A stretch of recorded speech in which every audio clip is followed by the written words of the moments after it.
Okay, so this session is about the actual vapor compression refrigeration cycle and the absorption refrigeration cycle.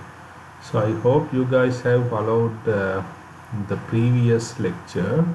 It's actually the same lecture that you have learned in second year, right? But of course we need that knowledge. That's why I just posted it there. And of course you will need that learning for today's session, right? So if you remember, the last session is about ideal vapor power cycle, right? So this ideal vapor power cycle, vapor compression refrigeration cycle.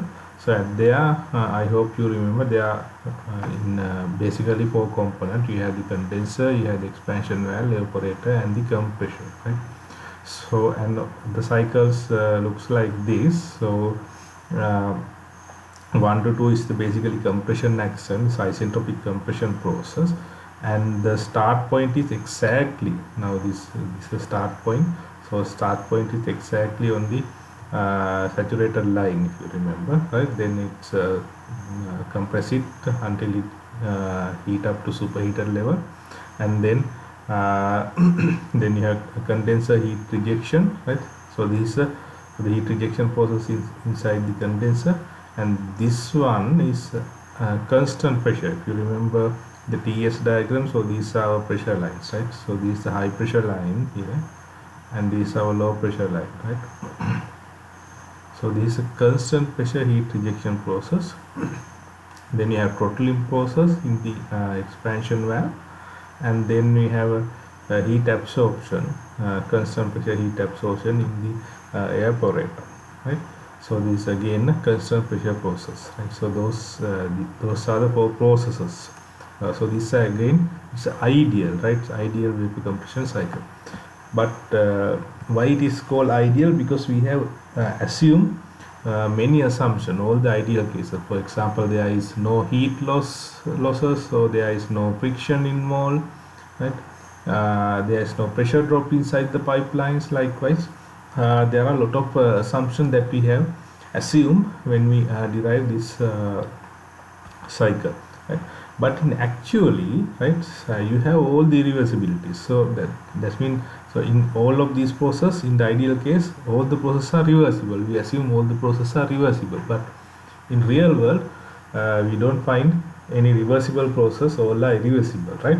That means you have the friction, you have the pressure losses, heat losses, and everything is there, right? So how the actual cycle look like is this, right? So this is the actual cycle, okay? Actual cycle. So we compare with the ideal cycle. What we have in here is the ideal cycle, and here we have the actual cycle, right? So let me first start from the 4-1 process. Now in the ideal case we have two pressures, high pressure and the low pressure line, right? So you have the same thing in here, right? So this is the high pressure line, so this is the high pressure, it goes like this and like this all the way, and you have the low pressure like this and like this and goes like this, okay? So let's we start from this point, right? So this process 4-1, basically it's the evaporation process in the ideal case. So it is a constant pressure heat absorption process. So you have Q in here, right? Q in absorption process. But you know, in when the fluid is flow inside the pipeline or inside any device, due to that flow and due to the viscosity and friction effect, there is a pressure loss, right? In this case this is a constant pressure heat addition, right? But in real case you can't find constant pressure heat addition because there's a pressure loss inside when the fluid flow inside the tubing and inside the evaporator, there is a pressure loss. Therefore in actual case we can't find this constant pressure case. Instead of pressure is dropped. So what you have in here is not a horizontal line, right? It's a basically is a little bit inclined. This inclination is due to the pressure loss, right? So this heat absorption in actual case, right, is a pressure, you have pressure loss here, right? That's why this line goes down, right? Then so this is heat absorption in the evaporator, and the ideal case we basically stop the thing exactly on the saturated line, but in practical case it is not possible. It is somewhat hard to actually to control this evaporation process exactly on the saturated line. Therefore what we do, in what the system do is actually they allow the refrigerant to superheat a little bit. So what, that's why from 7 to 8 we have a superheater region. So this is the superheated part, right? Allow the system to superheat little bit. So that way we can guarantee that the what enters in the compressor, right? Compression is always a gas. Now, so then in actual case, so 7 to 8 is the evaporation process, and we allow the system, allow this gas to superheat a little bit. Then we make sure what enters the compressor is always a gas, right? Then there is again a pressure loss. Now 8 to 1 is again a pressure loss.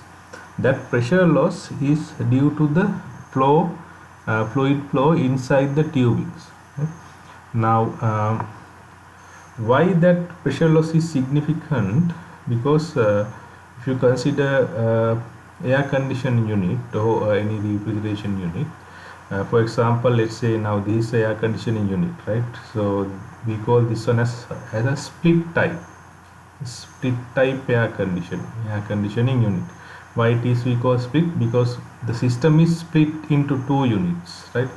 I hope you guys are familiar with this one. So normal air conditioning, you have a one unit inside the room, basically this unit inside the room, and this unit outside the room, right?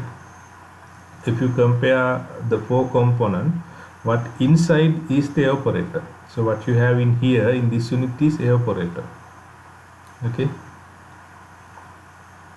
and outside you have the compressor, right? You have the compressor, condenser, and also the expansion valve somewhere in here, right?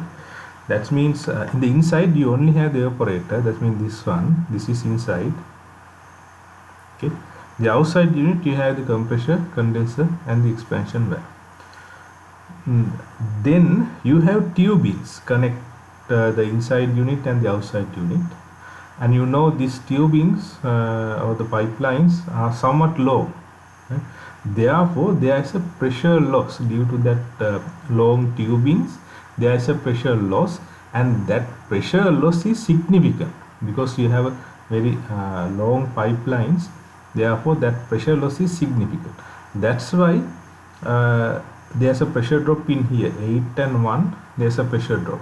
So why so this is the evaporator exit. So the evaporator exit from here to compressor inlet, there's a long tubing. That means evaporator in here, then you exit, evaporator exit goes all the way back to the outside the room, to the outside unit, to the compressor here, right? So there's a long tubing, therefore there's a significant amount of pressure loss. That is what is in here, 8 to 1, okay. Then we have the compressor action. Now in ideal case we have basically vertical line like this, okay, and also we normally call this one as a isentropic compression, right? But in real case, of course, those are this compression is not isentropic, right? There is friction involved inside the compressor. There's a friction involved, and also there's a heat loss, right? In actual cases. Therefore this is not isentropic process. If it is isentropic, it should go like this, right? Straight away, like this, 2 to 3, but it is not. There can be two scenarios. The one is there's a friction force involved. Therefore, whenever you have the friction, what happens is normally entropy increases, right? Due to the friction, entropy increases. Therefore, you can have something like this, 1 to 2, like this one, basically inclined to the right side, because whenever you compress it, entropy increases, right? So if you have a significant amount of friction forces, then one thing that can happen is the entropy increase. In that case, it can go 1 to 2 likewise. Or if there is a significant amount of heat loss, now you have the compressor here. Once you compress it, you know the temperature increases. Now it is temperature in here. Then once you compress it, temperature increases, right? In that case, there can be heat flow from the compressor itself, right? Compressor to surrounding. If that heat loss is significant, right, then you will find something like this, 1 to 2 dash, right? So this line represents significant amount of friction, and this line represents significant amount of heat loss.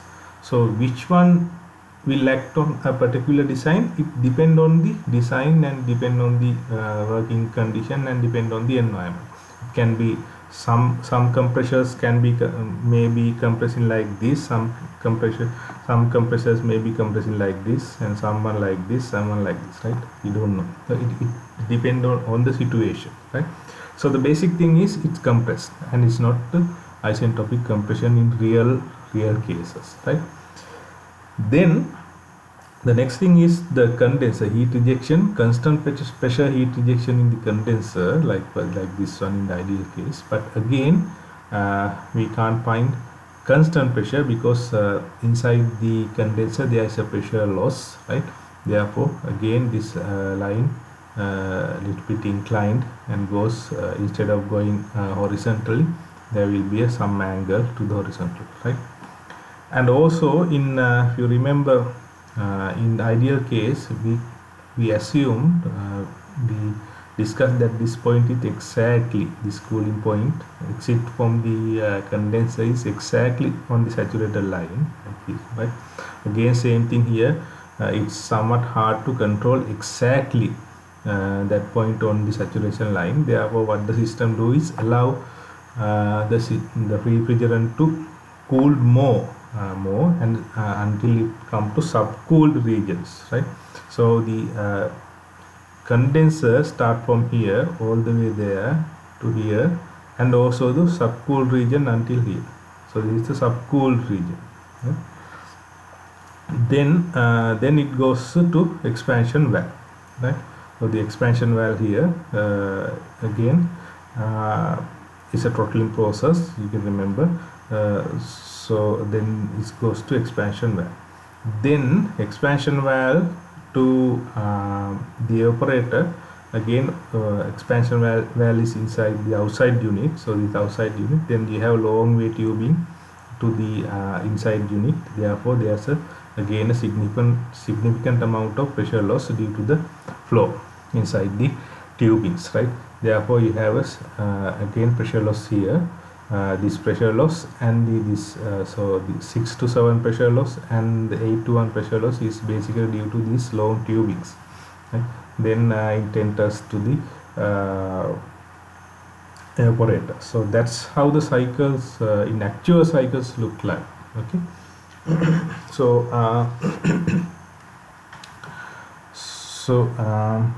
so that's how the actual cycle look like. I want you to understand what's the difference between the actual cycle and the ideal cycle, and how this differs in real world application, right? Okay. So that is what is described in here, the same thing that I have explained just now, right? So I want you to read this thing out and get a better understanding how the things happen. Okay. Then our next thing is absorption refrigeration cycle, right? So another form of refrigeration that becomes economically attractive when there is a source of inexpensive thermal energy at a temperature 100 to 200. Then we use absorption refrigeration. That means if you have inexpensive thermal energy. Right? So what is this mean of inexpensive thermal energy? That means, for example, if you can find a thermal source that is free or maybe wasting, then we normally call that one as inexpensive thermal energy. Some example of inexpensive thermal energy sources including geothermal energy, solar energy. Solar energy, you know, it's free. And geothermal energy, of course, you can find some of the places where you can extract the geothermal energy freely. And some of the waste heat. Now what is the waste heat means? Most of the factories, they they burn fuel to some kind of a process, maybe a chemical plant or manufacturing plant. For example, if you have a boiler in one of the factories, then they burn fuel to make the steam. Then the exhaust will be wasted. Even if you consider a motorbike or a typical car engine, your exhaust has a particular amount of energy, but that one is wasted to atmosphere. So that kind of thing we call as the waste energy. Most of the manufacturing plants, they have some kind of a waste heat or waste energy that putting into atmosphere, right? So in that kind of situation, it is somewhat economical to make a absorption refrigeration out of that waste heat, right? And even natural gas, when it available at a relatively low cost, if you find the energy source which is relatively low price, then it is economical to build the absorption refrigeration plant in there, right? So as the name implies, absorption refrigeration system involves the absorption of a refrigerant by a transport medium. Now in this case, we have two type of medium, right? Now in vapor compression refrigeration, right? So this is vapor compression refrigeration. We have a refrigerant flows, right? There's only one medium that flows, right? In this case, we have two medium, right? We have the refrigerant, and of course we have something called transport medium, right? Then the most widely used absorption refrigeration system is the ammonia water system, where the ammonia serve as the refrigerant. So the ammonia is the refrigerant and the water is the transport medium. Okay. Now let me see what happened in absorption refrigeration, right? Okay, now this is the diagram for the absorption refrigeration cycle, right? Then let me compare this one first with vapor compression refrigeration. So if in vapor compression refrigeration, you remember you have the condenser, you have the expansion valve, evaporator, and then you have here is the compressor. What you have in here is the compressor. Okay, you have compressor here compressing the things, right? But in absorption, you have your condenser, expansion, and evaporator.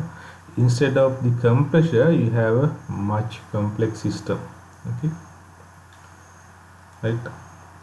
So all of this box dashed line box here, right? Basically a replacement for the compressor.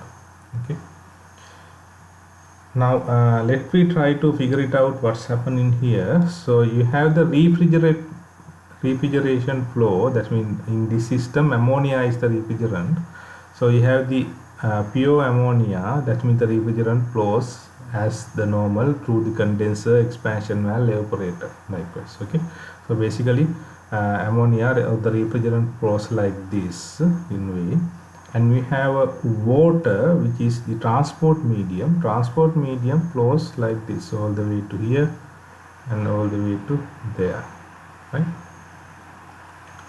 Now what you have in here is a you have an absorber, something called device called absorber. Then you have a pump, right? Then you have a regenerator. Then you have a generator, rectifier, and then you have expansion valve, right? Now again, let me compare it with the vapor compression refrigeration. Instead of this, what we have in there is a compressor. So what the compressor do is actually increase the pressure. That's the only thing the compressor do, right? So in this case, if you remember, if you divide in this way, you have here high pressure side, you have the low pressure side. So expansion valve reduce the pressure, where the compressor, if you have a compressor here, compressor increase the pressure, right? So that's how it the refrigerator flows. Okay. In this case also we have the expansion valve to reduce the pressure, but of course we have something to increase the pressure. So what we have is a pump. Okay. Instead of the compressor, we have a pump. So in what situation we use compressors, in what situation we use pump. Now if we are increasing a pressure in a gas, we normally use compressors. If you are increasing a pressure in a liquid, we use pumps. Okay, that's why you have a domestic pump, your water pump. If you remember the water pump in your home, why pump? Because you are pumping water, it is a liquid, right? In this case also we need to increase the pressure, right, from this point, this low pressure to high pressure. Okay, therefore we need some way of increasing, and we are using a pump because we have a liquid flows in here, right? Instead of gas, what is flows inside here is basically liquid, right? Then if you compare the energy efficiency, pumping and compressing, pumping takes relatively less amount of energy compared to compressing. Compressing, that means compressing a gas take lot of energy, and compressing or the pumping a liquid takes relatively low energy compared to compressors. That's why people are interested in this one.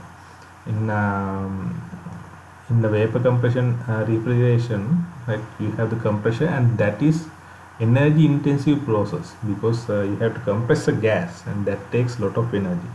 But in this system you have a liquid, right, basically water and ammonia solution. That means ammonia dissolved in the water, basically it's water. Then it is the water that you are pumping, and that is economical. So this does not take lot of power, right? Okay, now let's see what happened here. So you have basically water in here, right? You have the water in here, and you have the refrigerant, that the ammonia comes in this way. Then what happened inside the absorber is water absorb ammonia. That means water dissolved, ammonia dissolved in the water, right? Then that action, that dissolved action, is we call exothermic reaction. That is exothermic reaction. That means ammonia dissolved in water is exothermic reaction. That means when this happen, heat is released, right? Q out, heat is released when this happen. When the ammonia dissolved in water, heat will be releasing. Therefore the temperature in here will be increasing, right? And due to that you need to cool down the things, right? That's why you have a cooling line here. So what you have in here, cooling water comes in, cools the thing, and that means take the excess heat and goes out. So you have cooling line here, and that what the purpose of the cooling line is to keep the temperature relatively low inside the absorber. And also if your absorber temperature in the absorber is less, that means you can that means the water can absorb more ammonia. If the temperature is higher, water can't absorb lot of ammonia. If the temperature is low, water can absorb lot of ammonia. Therefore you need to cool the absorber system, right? So what basically happened in here is water and ammonia, it create the water and ammonia solution here. Okay, then again what we have is basically a liquid, so you can easily pump the thing to higher pressure. Once pump it, it goes through the regenerator, right? So regenerator is basically heat exchanger, right? We talk about that one later on. Then it passed to the regenerator to the generator, right? In the generator you have heat in, right? So basically you have inexpensive heat in this case it is solar energy. So solar energy heat comes in and goes out likewise. So and due to the heat, this temperature of this generator increases, and the boiling point of ammonia is comparatively low compared to water. Therefore what happened in here is ammonia evaporate become a gas, right? What happened basically, this solution absorb heat, right? Absorb heat and ammonia evaporate the ammonia. That ammonia goes to a rectifier. Now you normally not get 100% pure ammonia here. Some of the water molecules also will escape, and you have a rectifier, basically kind of a filter, is filter out the ammonia and H2O, right? So what the rectifier do is pump the ammonia this way and the filter out the ammonia this way and the water this way. So the water comes back again to the generator, right? So in here we have pure ammonia in dissolved in water, right? Then solution pumps to generator, then it uses heat here, heat to separate the two things again, right? Then the rectifier pumps pure ammonia to the refrigeration cycle here, and the water back to the generator, right? You mix it and separate it here. Mix the things in absorber, separate the things in the generator and the rectifiers, right? So that's what it happened. Then you have the the increased what you have in here is increased pressure, high pressure and high temperature liquid, right? Then it flows back to the absorber through expansion valve, right? While it flows, the pressure drops, and the same time excess heat. So this basically a regenerator is basically heat exchanger. It gives the excess heat back into here, right? So there's a heat flow from this side to here, likewise, okay, Q heat flow, such a way that this cools down and this will heats up, right? What's going in here will be heats up, right, by absorbing the heat, and this one, what is going from the generator to absorber, will be cooled down. So that is the purpose of the regenerator. It's basically a heat exchanger. Okay. So our inexpensive heat source is in here, right? It is basically used to heat up the generator, increase the temperature in the generator, and separate the two things, ammonia and the water. Okay. So in here we have Q in here, right? Q in here, and you have a work in here, W in here, right? Then in here we have the again QL, or we can say this is the refrigeration, the amount of heat that absorbed by the evaporator. That's been so this way are the refrigerator space, basically our room. Okay, so whatever the heat absorbed in here, right, here will be released in here in the cooling tower here. Okay, so the work in here and the QL here will be released from this side. Okay, and also Q in here. Okay, now you can see there's a Q in here and also Q in here and W in here. All of those things will be output, that means Q out from here, right? So this is Q out. Okay, so you have one Q in, again Q in, W in, all the three will be out from this point. Okay, So that is the absorption cycle.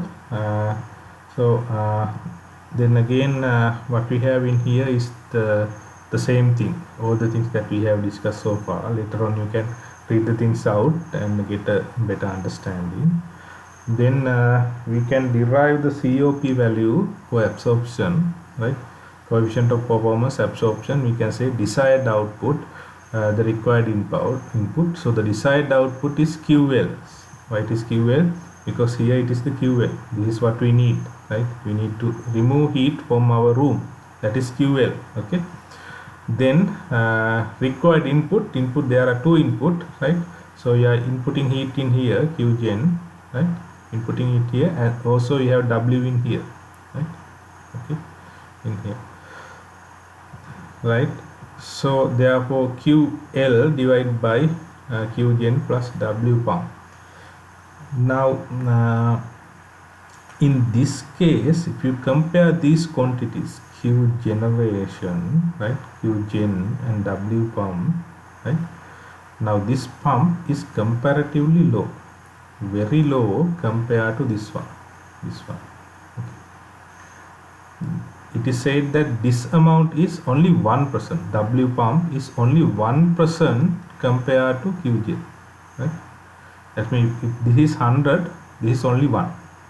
Therefore in the analysis basically we can neglect this one, because this is a very small amount compared to the heat that you are supplying to the generator, right? This is a very less amount. Therefore in the analysis we simply omit this one, and we derive the equation COP absorption as QL divided by Qgen. Okay. And of course Qgen, right, this Qgen is waste heated, normally inexpensive heat, either solar or waste heat or something like that. Okay. And if we talk about COP value, normally this COP value is less than 1, right? Less than 1. Okay. If you remember the COP value of refrigeration R, it normally 3.5 to 5 or something like that. But in this case, absorption refrigeration is not that efficient compared to the vapor compression refrigeration, right? But why people are using this thing is because the QL, basically Qgen, is free. If you have Qgen, free heat source, then only this is a viable product, right? Okay.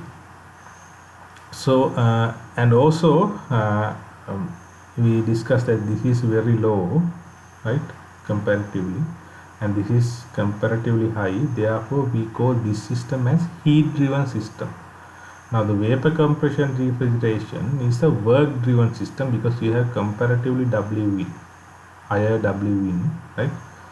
But in here it is the Qgen is what is the significant. Therefore we call this system as a heat driven system, okay? Not a work driven system, right? So these are the advantage of absorption refrigeration. The same thing that I have discussed just a minute ago. So advantage of pump a liquid instead of vapor. That means pumping a liquid is less energy intensive compared to compression. Therefore that is a plus point. Work input is very small, about 1% of the heat supplied to the generator. We also already discussed that one. Operate based on the heat transfer from an external source, right? So again we it operate on a heating source. Therefore we call this kind of thing as heat driven system. And the disadvantage of absorption refrigeration are more expensive than vapor compression system. Of course, why is that? Because you can see we have a lot of parts. You have rectifier, generator, regenerator, absorber, expansion valve, pumps. There are a lot of things here, right? Therefore it is much more expensive to build this kind of thing, and much more and of course much more cost to operate the things, and compared to refrigeration vapor compression systems, right? More complex and occupy more space, less efficient, require large cooling towers to reject waste heat. required large cooling towers to reject waste heat. Why it is that? Because as I told you earlier, so there's a queue in here, and also queue in here, and W in here. All the things will be has to go out from here, right? So therefore you need a very large cooling tower system. What is from here, it is not drawn.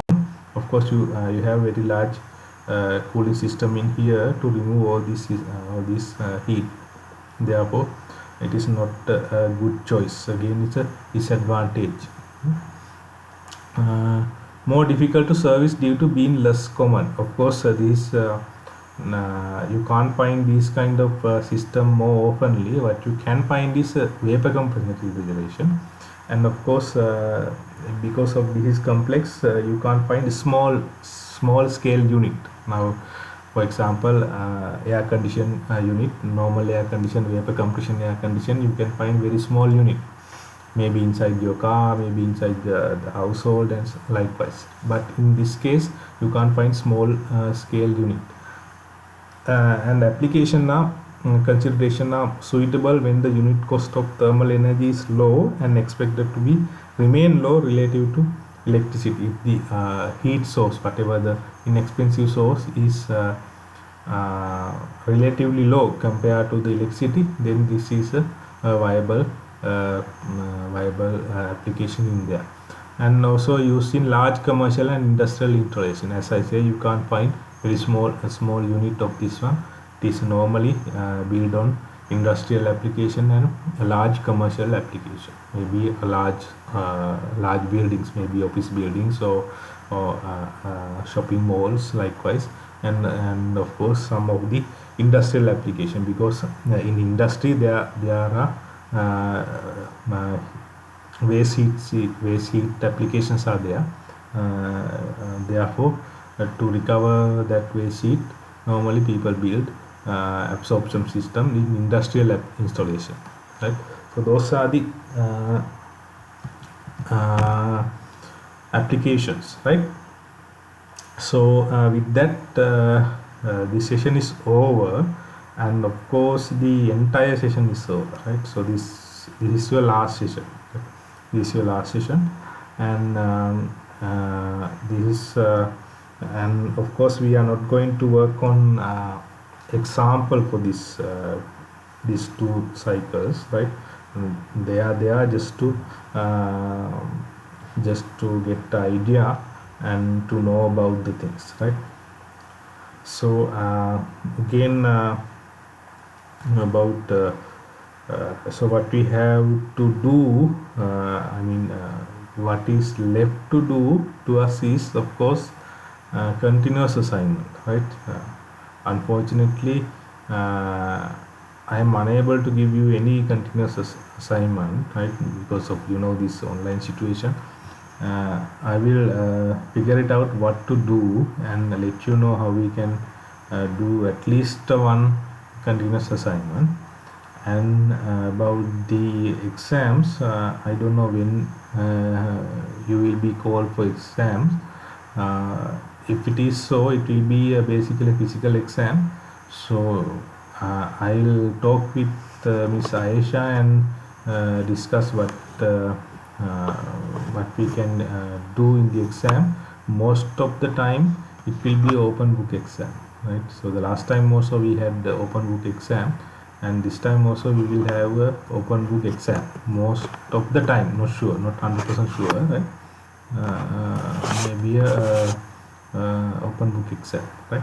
So therefore you don't need to actually memorize all of the things, but to understand the things. That's what I need. Okay, right? So let's conclude the session therefore.